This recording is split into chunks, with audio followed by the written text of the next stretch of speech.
विजय जी, असदुद्दीन ओवैसी कह रहे हैं मोहन यादव के सम्मान में भैया जी मैदान में। ये मामला थोड़ा टेढ़ा हो गया नहीं? उतने ढंग से तेजी से तो ओपी सिंह यानी बीजेपी ने मोहन यादव को बचाव नहीं किया, उनने भी आधे मन से किया, बोले हाँ हाँ ठीक है जांच करो देखेंगे ऐसा वैसा। क्या दिल्ली और बुला लिया था? जितनी तेजी और फोर्स के साथ अखिलेश जी मैदान में आए, उतनी तेजी और फोर्स के साथ तो केशव मौर्य नहीं आए। राठी जी। अमिताभ जी, अब मीडिया का काम भी ये है कि जो दोस्त है उनके बीच में लड़ाई करवाते। आपको पूरा बयान एक बार राष्ट्रीय अध्यक्ष जी का दिखाइए। उन्होंने ये बोला है कि मोहन यादव जी जो सीएम, वो जमीनें मैं ओवैसी का बयान बता रहा हूं। ओवैसी कह रहे हैं मोहन यादव के सम्मान में भैया जी मैदान में। इसी से संबंधित है, पहले इसको सुन लो फिर उसका जवाब। इसी से संबंधित है जी जी। मोहन यादव जी वहां जमीन का काम करते हैं, तो जब इन्होंने उनको मुख्यमंत्री बनाया होगा, इन्हें नहीं पता होगा रियल एस्टेट का काम करते हैं वो। तो जमीन खरीद, तो ये तो बीजेपी धूल झोंक रही है ना। राष्ट्रीय अध्यक्ष जी ने बोला कि जो जमीन खरीद फरोख्त में पहले से वो लगे, तो ये बीजेपी को पता है मुख्यमंत्री बदलना चाहते, उसके साथ साथ उत्तर प्रदेश का भी मुख्यमंत्री बदलना चाहते। इसलिए बीजेपी अपने मुख्यमंत्री के साथ ये चीज करती है, जिसको डेमोक्रेसी का नाम देते हैं। कहने का भाव ये है कि कोई इंटरनल डेमोक्रेसी नहीं है। इस बयान को ऐसे ना चलाइए कि तरफदारी और ये सब। दूसरी बात, इस देश का और खास तौर से उत्तर प्रदेश का हर वो व्यक्ति जानता है कि वो क्या बोलता है और भारतीय जनता पार्टी क्या उसके लिए करती है। ये सब समझ रहे हैं उत्तर प्रदेश में। तो चुनाव आएगा, सब कुछ ठीक रहेगा, जो साथ में गठबंधन के साथ वो सही रहेगा, और जो साजिशें ये चाहती है कि कुछ टूट जाए या सेंधमारी कर ले, वो संभव नहीं होगा। एक बात। दूसरी बात, ओपी सिंह जी ने बहुत सारी बात बोली थी, थोड़ा उनका भी जवाब देने दीजिए। इन्होंने डेमोक्रेसी की बात करी थी। डेमोक्रेसी से जैसे इन्होंने बात करी कि हमारी पार्टी में ये है, हमारी पार्टी में, मुझे ध्यान आया शरद चंद्र त्रिपाठी संत कबीर नगर के, जिन्होंने विधायक के सिर पे जूता मार मार के कह रहे थे माई बूथ सबसे मजबूत। एक बात, और एक और लाइन बोली थी, इन्हीं की लाइन बोल रहा हूं, एक लाइन इन्होंने बोला कि भारतीय जनता पार्टी जमीन से उठाते हैं कार्यकर्ता को और आसमान पर ले जाते हैं। लेकिन ये नहीं बताया उसके बाद क्या करते हैं। उसके बाद आसमान से भी ऐसे ही छोड़ देते हैं कि वो कहीं का नहीं बसता। मुरली मनोहर जोशी, लाल कृष्ण आडवाणी, उमा भारती और बाद में जितने बड़े नेता हैं, मैं ये कह रहा हूं राष्ट्रीय अध्यक्ष जो बनता है उसकी दुर्गति क्या करते हैं, इनसे बेहतर कोई नहीं बता सकता। और दूसरी बात, आपने एक और चीज बोली कि कुछ वैचारिक चीजें होती हैं कि कुछ लोगों से मिलने या, अरे भाई जब डिसाइड ही प्रधानमंत्री और गृह मंत्री जी को करना है, क्यों उनका टाइम और तेल पैसा खर्च करवा रहे हो आप? ये किसको नहीं पता। मैं एक चीज बताऊंगा, जब आप समझदार हैं, डेमोक्रेसी में एक सबसे अच्छा पॉइंट होता है जेस्चर। जेस्चर बता देता है डेमोक्रेसी है नहीं है। हमारे यहाँ कार्यकर्ता प्रदेश अध्यक्ष अब के हो या पुराने में, रामशरण दास जी तो गुजर थे, आजीवन प्रदेश अध्यक्ष समाजवादी पार्टी के रहे।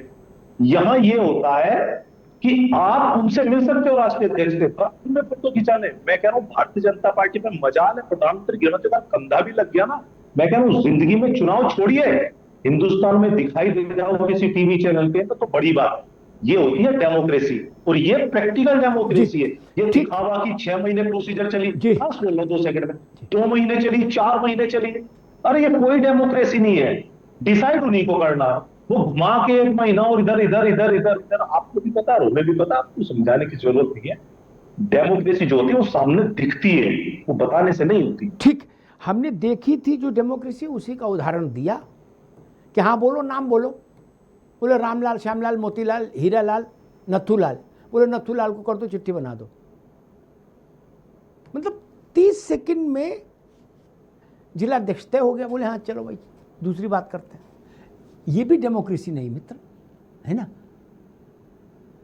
ये भी डेमोक्रेसी नहीं, इसको भी ध्यान रखिए। डेमोक्रेसी दूसरे किस्म की चीज होती है।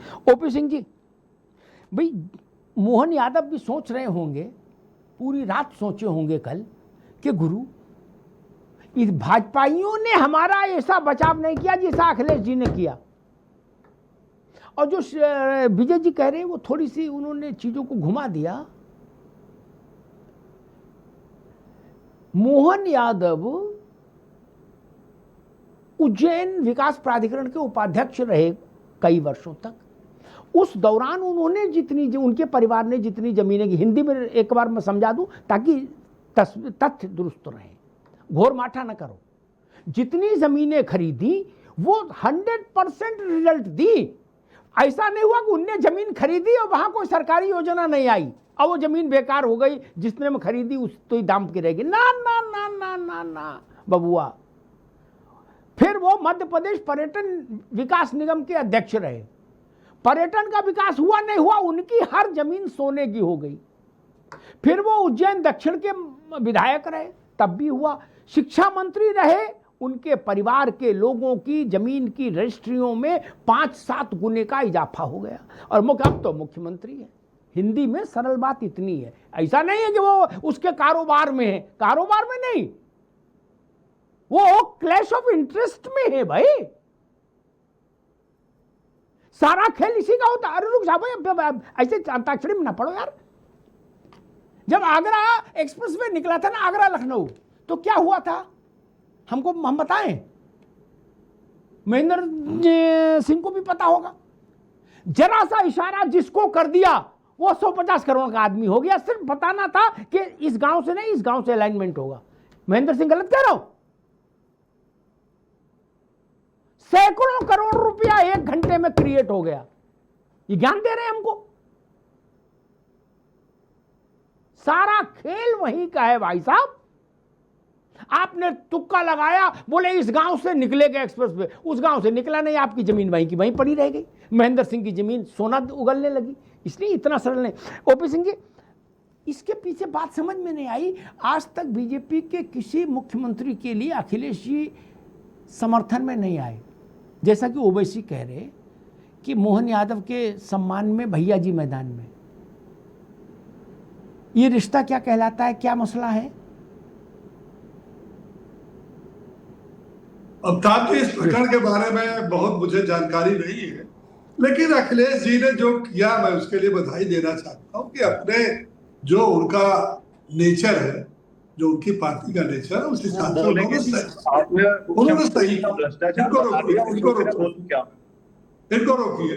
ठीक, अभी विजय जी रुकना होगा, अभी रुकना, अभी केवल ओपी सिंह की आवाज। जी ओपी सिंह जी, आपके चैनल पर बात शुरू हुई डेमोक्रेसी की। बड़ा अच्छा शब्द है डेमोक्रेसी, और हम समझते हैं कोई भी डिबेट हो डेमोक्रेसी की बात आती है, और उसमें कांग्रेस और समाजवादी पार्टी बढ़ चढ़ कर बोलती है कि डेमोक्रेसी हमसे ज्यादा इसका तरफदार कोई नहीं है और इसका अनुयायी कोई नहीं। मैं कहता हूं विजय राठी, लोकसभा राज्यसभा को देख लो। एक तरफ राहुल गांधी, एक तरफ प्रियंका गांधी, एक तरफ सोनिया गांधी, अब अपनी पार्टी में आ जाओ। एक तरफ अखिलेश भैया, एक तरफ डिम्पल भाभी, एक तरफ धर्मेंद्र यादव, और कुछ पता नहीं और होता तो क्या होता। तो ये तो लोकतंत्र है। खैर, लोकतंत्र की चर्चा तो, लोकतांत्रिक देश है, लोकतंत्र मजबूत है, लेकिन ये एक नेता रवि प्रताप सिंह के है जो विदेशों में जाके कहते हैं कि लोकतंत्र खतरे में, संविधान खतरे में। भैया, भारत में हस्तक्षेप करो। राजनाथ सिंह के छोटे बेटे, राजनाथ सिंह के छोटे बेटे भी आ गए भाई साहब। आज सूची बड़ी है राजनाथ सिंह। जब वो आप बोले तो वो चुप थे, इसलिए बीच में नहीं, उनकी बात कंप्लीट है उसके बाद। जी खैर, वो भी अपने स्वभाव से है, अमर्यादित पार्टी के प्रवक्ता है तो बोलेंगे। दूसरी बात, लोकतंत्र का आज से बढ़िया कोई उदाहरण नहीं है पूरे देश में। जब 25 जून 1975 को लोकतंत्र की इतनी बड़ी स्थापना भारतीय इतिहास में काले दिवस में काले अक्षरों में लिखा हुआ है, उसको देश नहीं भूला, न वो पीढ़ी भूली है। तो लोकतंत्र के आप बहुत बड़े। दूसरी बात देखिए, रवि प्रताप की बोलना मजबूरी है, क्योंकि ये उत्तर प्रदेश में परजीवी पार्टी है, और 1-2 प्रदेशों को छोड़ करके भारत के सभी प्रदेशों में कांग्रेस क्षेत्रीय पार्टी की परजीवी पार्टी है। अगर आपने कृपा करके हमको दे दिया तो हमने ले लिया, वरना 403 में 2 तो हमारी है। 403 में 2 तो हमारी संख्या है ही है, निर्दलियों से भी ज्यादा हमारी संख्या है शायद। और जो गठबंधन की बात चल रही है, मैंने एक बार आपके चैनल पर भविष्यवाणी किया था।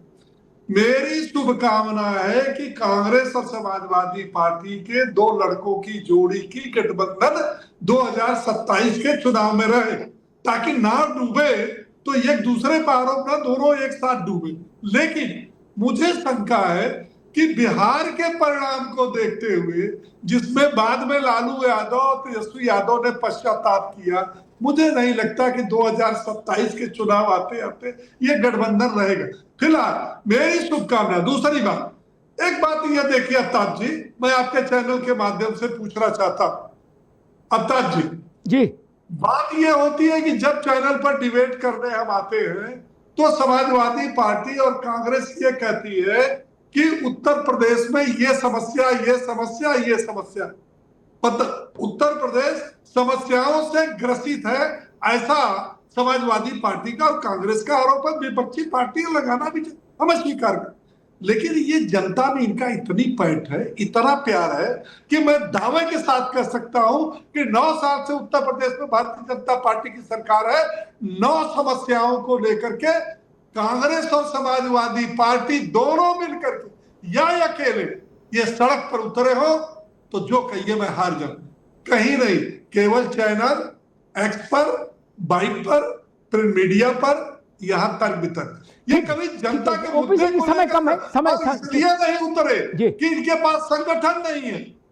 संगठन नाम की कोई चीज नहीं, किसको लेकर उतरेंगे? कहां है कांग्रेस के पास? कहां है? ठीक है, ठीक। ओपी सिंह जी आप रुकना होगा। मैं 30 सेकंड रवि भाई आपको दूंगा, 30 सेकंड विजय राठी आपको दूंगा। ओनली 30 सेकंड मुझे वाइंड अप करना जल्दी से। रवि भाई। अमिताभ जी ये कह रहे हैं कि कौन रोडों पे उतरा। मैं अभी आपको इसी भारत का दर्शन दिखा रहा हूं कि इसी गमछे से पहुंच रहा हूं और लाइट नहीं है, इन्वर्टर बंद, पीछे में बैठा हूं। और मैं कल जल सत्याग्रह किया था, जिसको कि 12 साल से आपने उस सेतु को नहीं बनाया। देश के सर्वश्रेष्ठ पार्लियामेंटेरियन थे मोहन सिंह। ये इतनी बड़ी समस्या कि हम लोग गड्ढा भी कल भरेंगे योगी जी। अब आपको दिखता नहीं है तो क्या करें भाई? ठीक है रवि भाई, तो ये है कि आप you made your point, Vijay Rathi 30 second भाई। अमिताभ जी, मुझे लग रहा है सोची ओपी सिंह ने जी, देखिए अब तो राजनाथ सिंह के छोटे बेटे हैं ना, वो भी फ्लाइट से उतर आए नीचे, वो भी हो गए। अब तो दोनों बेटे हो गए, पिताजी भी हो गए, तो परिवार तो नहीं, कोई दिक्कत नहीं, चल जाता है। तो एक बात। दूसरी बात, इन्होंने अभी कहा कि सड़कों पे तो हम उतर ही रहे हैं। ये बोल रहे चैनल पे नहीं आते। अरे भाई, चैनल पे तुम खुद ही बैठ रहे हो। चैनल ये तो बड़ा चैनल है, दूर तक आवाज जाती है, कैसे कहां से लाती हो इतनी बेशर्मी? आपकी तो उम्र भी हो। ठीक है विजय भाई, ठीक है। अब आप समय कम है।